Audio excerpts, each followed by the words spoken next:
నమస్తే, నేను సిరి.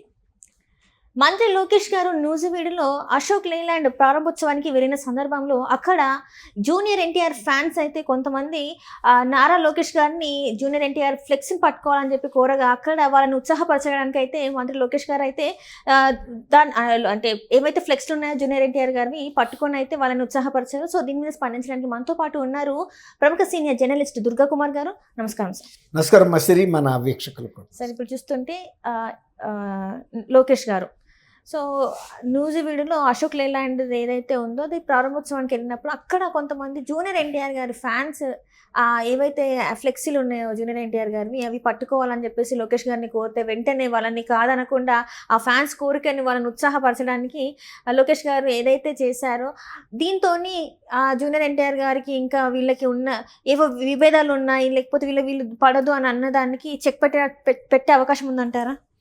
ఇంకోటి అమ్మా, అసలు ఎప్పుడైనా కానీ ఒక సమర్థుడైన వ్యక్తి, ఒక సామర్థ్యం కలిగిన వ్యక్తి ఎప్పుడు ఎవరిని తనకు పోటీదారుడనే అభద్రతా భావం ఉండదు ఒక నిజమైన నాయకుడికి. సమర్థత లేని వ్యక్తి ప్రతి వ్యక్తిలోనూ తనకి పోటీదారుని చూసుకుంటాడు. ఇప్పుడు నారా లోకేష్ గారు నిన్న అశోక్ లేలాండ్ ఫ్యాక్టరీ యూనిట్ ప్రారంభోత్సవానికి అక్కడికి వెళ్ళారు. వెళ్ళినప్పుడు జూనియర్ ఎన్టీఆర్ అభిమానులు వచ్చి వాళ్ళు ఫ్లెక్సీలు పట్టుకొచ్చి వాళ్ళ ప్రెజెన్స్ ఫీల్ అవటం కోసం ఈయన్ని కూడా పట్టుకోమని అడిగారు. ఇప్పుడు జూనియర్ ఎన్టీఆర్ ఫ్లెక్సీ వాళ్ళ కోసం పట్టుకుంటే లోకేష్ గారి నాయకత్వ స్థాయి తగ్గదు. అక్కడ ప్రజల్లో తనకంటూ ఏ ఇమేజ్ అయితే ఉందో అది ఉంటుంది. అట్లాగే జూనియర్ ఎన్టీఆర్ గారికి పబ్లిక్లో సినిమా గ్లామర్, సినిమా ప్రేక్షకులు, సినీ గోయర్స్లో ఆయన ఇమేజ్ ఆయనకు ఉంది. ఇప్పుడు ఆయనకి పోటీ కాదు, ఇద్దరు రెండు వేరు రంగాల్లో ఉన్నారు. ఆయన సినిమా రంగంలో ఉన్నాడు, లోకేష్ గారికి అసలు సినిమా రంగంతో సంబంధం లేదు. ఎన్టీఆర్ గారు, జూనియర్ ఎన్టీఆర్ గారు గత కొంతకాలంగా అసలు రాజకీయాలు వైపు చూడలేదు. ఆయన పూర్తిగా కెరీర్లో నిమగ్నం అయ్యాడు. ఎందుకంటే ఇవాళ సినిమా ఫీల్డ్లో కూడా పోటీ విపరీతంగా ఉంది. ఆ పోటీలో కొద్దిపాటి దృష్టి మరల్చినా కూడా ఆయన అక్కడ వెనకబడిపోయే ప్రమాదం ఉంది. కాబట్టి ఆయన ఒక క్లారిటీతో ముందుకెళ్ళిపోతున్నాడు. ముందు సినిమా రంగంలో వాళ్ళ తాతగారు లాగా తను కూడా ఒక ఉన్నత శిఖరాలకి అందుకోవాలనే దృక్పథంతో ఉన్నాడు తప్ప రాజకీయాల వైపు లేడు. ఒకసారి గతంలో ఒక ఎలక్షన్ అప్పుడు ప్రచారంలో పాల్గొన్నాడు. నా తాత పార్టీ కాబట్టి ఎప్పుడు నా తాత పార్టీకి నా సేవలు కావాల్సి వచ్చినా నేను వచ్చి పాల్గొంటానన్నాడు. దానికి ఎవరికి అభ్యంతరం లేదు. పాల్గొన్నప్పుడు పాల్గొన్నాడు. పాల్గొలేని సమయంలో, ఆయనకి వీలు కాని సమయంలో షూటింగ్లో ఆపుకుని రాలేడు కాబట్టి వీళ్ళు కూడా ఆయన్ని డిస్టర్బ్ చేయలేదు. తర్వాత వీళ్ళ మధ్యలో స్పర్ధలు కూడా ఏం లేవు. ఇప్పుడు జూనియర్ ఎన్టీఆర్ ఏమో హరికృష్ణ గారు అబ్బాయి కొడుకు, ఈయనేమో భువనేశ్వర్ కూతురు కొడుకు. ఇప్పుడు చీఫ్ మినిస్టర్గా వారసత్వాన్ని నారా చంద్రబాబు నాయుడు గారు కొనసాగిస్తున్నాడు, ఎన్టీఆర్ గారి వారసత్వాన్ని. ఆ తర్వాత అలాగే ఈ రాజకీయాల్లోకి లోకేష్ గారు కూడా వచ్చాడు. ఆయన తల్లి భువనేశ్వర్ గారు ఆమె వ్యాపారాలకి, కుటుంబ వ్యవహారాలకే పరిమితం అయిపోయింది. ఈయనకి వేరే వ్యవహారాలు కూడా లేదు. ఇక పూర్తి స్థాయి రాజకీయాల్లో ఉన్నాడు. మంగళగిరిలో ఒకసారి ఓడిపోయినా మళ్ళీ అదే నియోజకవర్గం నుంచి పోటీ చేసుకుని తను ప్రూవ్ చేసుకున్నాడు. మధ్యలో ఎంతో ట్రోలింగ్ కూడా జరిగింది ఆయన మీద, అన్నీ భరించాడు, దేనికి ఆయన తగ్గలేదు. ఇక నా జీవితం ప్రజలతోనే అంకితం అనే ఉద్దేశం మీద ఆయన ఈ రంగంలో ముందుకెళ్తున్నాడు. కాబట్టి ఇక్కడ వాళ్ళు అడిగినప్పుడు వెంటనే మొబిలైజ్ చేయటం అనేది ఒక ప్రజా జీవితంలో ఉన్న నాయకుడు జంకాల్సిన అవసరం లేదు. జంకుంటే కనుక అది ఒక రకంగా లోకేష్ గారి సామర్థ్యం మీద ఎవరికైనా ఒక ఇది వచ్చేది. ఎందుకు వీళ్ళిద్దరి మధ్యలో ఏమైనా స్పర్ధలు ఉన్నాయా, లేకపోతే ఆయన చూసి నన్ను అభద్రతా భావానికి లోనవుతున్నాడా, ఆయన ఒక పోటీదారుడిగా భావిస్తున్నాడా అనుకునేవాళ్ళు. కానీ వాళ్ళందరికీ ఎలాంటి అభిమానం ఉందో జూనియర్ ఎన్టీఆర్ అంటే ఈయనకు కూడా అదే. వీళ్ళిద్దరూ బావమరిదిలే కదా. అది ఒక మంచి శుభసూచకం. మీరు అన్నట్టు వాళ్ళని ప్రోత్సాహపరిచినట్టు ఉంది. రెండోది, మా ఇద్దరి మధ్యలో ఏమీ విభేదాలు లేదు, స్పర్ధ అంతకన్నా లేదు. ఆయనకి నే కాదు, పోటీ కాదు, నాకు ఆయన కూడా కాదు, అసలు అటువంటి భావనే లేదు అన్న ఫీలింగు ఆయన పరోక్షంగా ప్రజలకు పంపేశాడు ఒక సందేశాన్ని. ఇప్పుడు కూడా లీడర్స్ ఇప్పుడు అది ఉండాలి. అదే జగన్మోహన్ రెడ్డి గారి దగ్గరికి వచ్చేటప్పటికి ఆయన షర్మిలలో ఒక పోటీదారుని చూశాడు. ఆమె తనకి అభద్రతా భావాన్ని ఫీల్ అయ్యాడు ఆయన.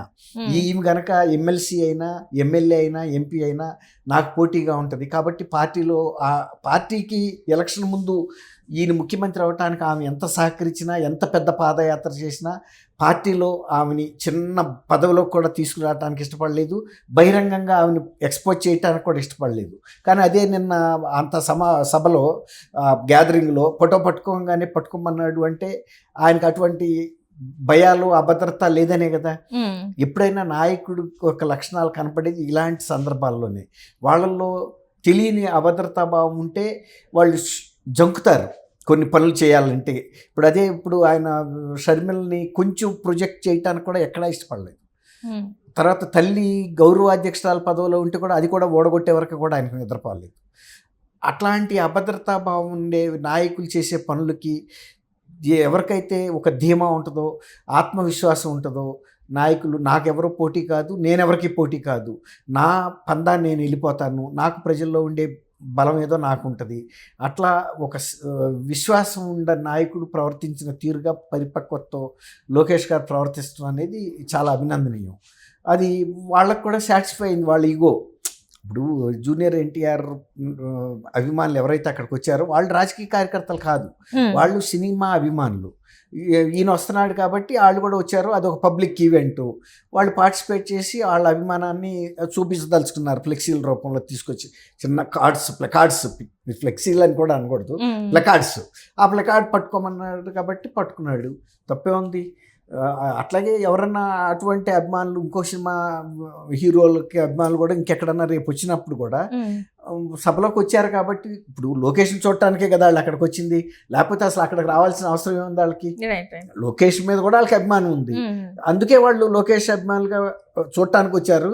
వాళ్ళకి ఎన్టీఆర్ మీద కూడా, జూనియర్ ఎన్టీఆర్ మీద కూడా అభిమానం ఉంది కాబట్టి ఆ పోస్ట్ ప్లకార్డ్ పట్టుకొచ్చారు. రైట్. అంటే ఇప్పుడు గతంలో చూసుకున్నట్టయితే సార్ ఒక్కసారి మాత్రమే క్యాంపెయినింగ్ చేశారు. అంతకుముందు అంటే ఈ మధ్య కాలంలో పార్టీ గురించి మాట్లాడమే కావచ్చు, కానీ ఇట్లాంటివి ఏవి జరగలేదు. కనీసం ఒక్కసారి కూడా వచ్చి మాట్లాడింది అట్లాంటిది ఏం జరగలేదు. ఏవో రెండు కుటుంబాల మధ్యలో గొడవలు ఉన్నాయి, మాట్లాడుకోవట్లేదు, ఇట్లాంటివన్నీ చాలా వరకు వినిపించాయి సార్. సో ఆ వినిపించినప్పుడు నిజమేమేమో ఎవరు కూడా స్పందించకపోయేసరికి ఆ నిజమేమో అని, కానీ ఈ రోజు వాటన్నిటికీ ఒక చెక్ పెట్టినట్టు అయిపోయింది. అంటే మీరు అడిగిన ప్రశ్నలో ఒక మంచి పాయింట్ ఉందమ్మా. ఆయన 2 సందర్భాల్లో ఇప్పుడు ఎన్టీఆర్ హెల్త్ యూనివర్సిటీ పేరు మార్చినప్పుడు నిజంగా కనుక జూనియర్ ఎన్టీఆర్ తాత మీద అభిమానం ఉంటే ఖచ్చితంగా దాన్ని ఖండించాల్సిన అవసరం అయితే ఉందో. ఆయన చాలా ప్రముఖమైన హీరో, ఆయనకి పెద్ద ఫాలోయింగ్ ఉంది. అది ఖండించి ఉంటే ఇప్పుడు ఎప్పుడో ఆయన ఎన్టీఆర్ పెట్టుకోలేదు, ఆయన చనిపోయిన తర్వాత వచ్చిన తెలుగుదేశం గవర్నమెంట్ టైంలో పెట్టారు. కానీ ఆ హెల్త్ యూనివర్సిటీస్ ప్రారంభించింది మాత్రం ఎన్టీఆర్ గారే. అప్పుడు మార్చినప్పుడు ఖండిస్తారని అందరూ ఎదురు చూశారు. ఖండించాల్సిన అర్హత కూడా ఆయనకు ఉంది, ఆ ధైర్యం కూడా ఉంది.